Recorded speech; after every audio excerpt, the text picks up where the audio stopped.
La famille, le prophète Elipada a encore fait des graves révélations sur la jeunesse ivoirienne. Comment la jeunesse ivoirienne a été prise en otage spirituellement par ado. Malgré l'emprisonnement de plusieurs jeunes de la Côte d'Ivoire, la jeunesse ne réagit pas toujours. Ils ne font que tourner en rond. La famille, voici la personne que Ado a sacrifiée pour endormir la jeunesse. Je vous laisse écouter cette révélation. Restons jusqu'à la fin pour la décortication. Arafat n'est pas mort d'une mort accidentelle. Il n'est pas mort d'une mort naturelle. Arafat a été sacrifié sur l'autel franc-maçon pour servir de socle au pouvoir de Draman pour 2020. C'est le cœur d'Arafat qui a servi d'envoûtement sur toute la jeunesse de Côte d'Ivoire. Ce qui a fait que les jeunes ne peuvent pas se lever, se soulever là. C'était ça. Des gens disent oui, c'est le premier ministre Mamadou Gon Coulibaly qui a servi de sacrifice pour pouvoir adouber le troisième mandat de M. Alassane Dramane Ouattara. Non, non, non, non, non, vous vous trompez. Vous, c'est une lecture politique que vous êtes en train de faire. Maman Tina, je suis prophète Elipada. Pardonnez-moi pour ce que je vais dire. Pardonnez-moi pour ce que je vais dire. Mais vous savez, pour pouvoir endormir toute la jeunesse de Côte d'Ivoire, les francs-maçons, avec à leur tête Ahmed Bakayoko, ont approché Arafat. Je vous parle de choses que Dieu m'a montrées. Et ils lui ont dit, tu es une étoile et tu as un aura incroyable et une emprise incroyable sur la jeunesse. Tu vois toutes les frasques que tu fais là, tout ce que tu fais dans le pays, et puis tu jouis d'une impunité totale, et puis ça ne va pas quelque part là. C'est parce que nous t'avons donné notre caution. Mais il se trouve qu'en retour, il y a quelque chose au fait dont on a besoin pour que Alassane Dramane Ouattara puisse déclarer sa candidature en 2020 passé. Il faudrait que une étoile respectée, adulée par la jeunesse soit sacrifiée. Si tu acceptes ça là, après ta mort, on va te rendre plus célèbre. On va te rendre encore plus célèbre. C'est la célébrité que tu avais là va être multipliée après ta mort. Au point où après ta mort, les gens vont te célébrer. En contrepartie, on va donner à tes enfants des maisons. À ta maman, une maison. Parce qu'il y a longtemps, toi-même dans ton cœur, dans le secret, tu envisageais acheter une maison à ta maman. On va donner ça à ta maman. On va donner maison à tes enfants. On va ouvrir un compte où on va loger de l'argent dedans. Et puis, ta fille Rafna, quand elle va atteindre un certain âge de maturité, elle va pouvoir prendre. Voici ce qu'on va faire. Voici comment, écoutez bien, voici comment le deal dans lequel Arafat ne pouvait pas sortir.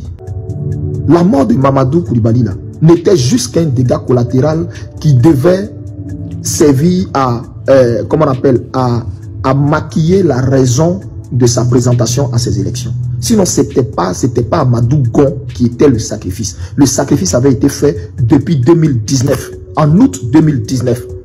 Et c'est pourquoi, j'ai dit, je vous donne un indice, Arafat savait il savait quand il allait mourir. Écoutez-moi, plus sa mort approchait, plus lui-même, il commençait à rétablir le contact avec sa maman. Le contact avec sa maman. Parce que il savait. Il savait. Et c'est Ahmed Bakayoko qu'ils ont choisi comme son parrain pour pouvoir mettre tout ce dont il avait besoin à sa disposition, tout, pour qu'autant indiqué, on lui dise, ah, voici. Et qu'il se sente dos au mur, ne pouvant pas sortir de ça.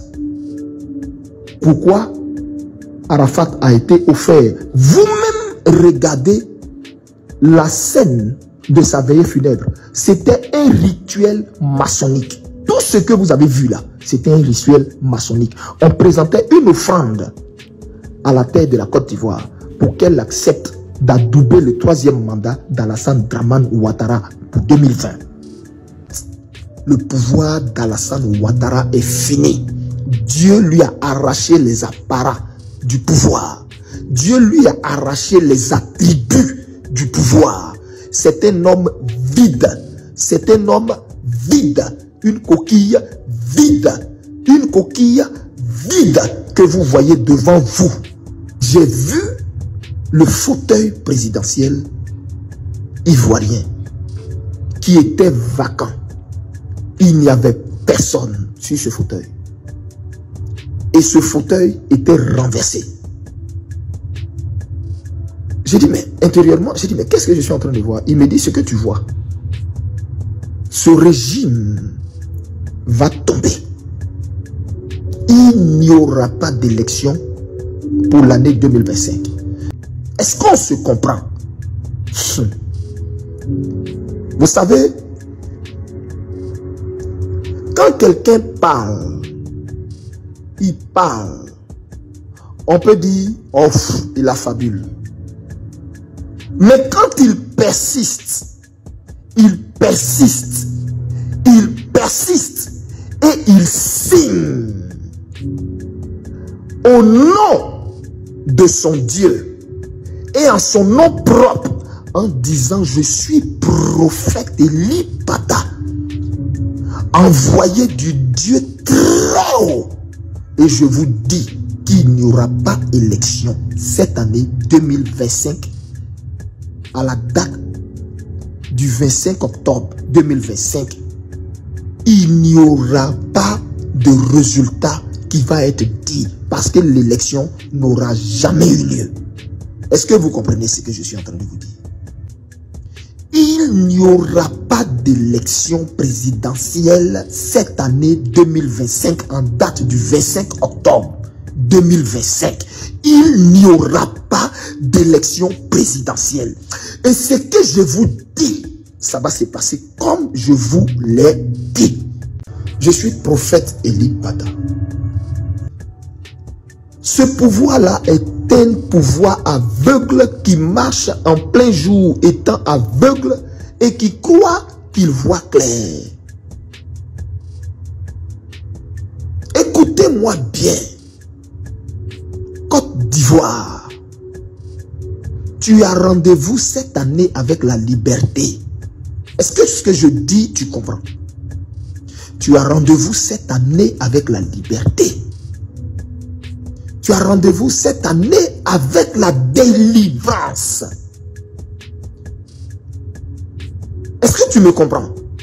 Et cela est pacté dans le monde spirituel. Quiconque voit dans l'esprit te dira ce que je suis en train de dire. Cela est pacté. Et c'est irréversible.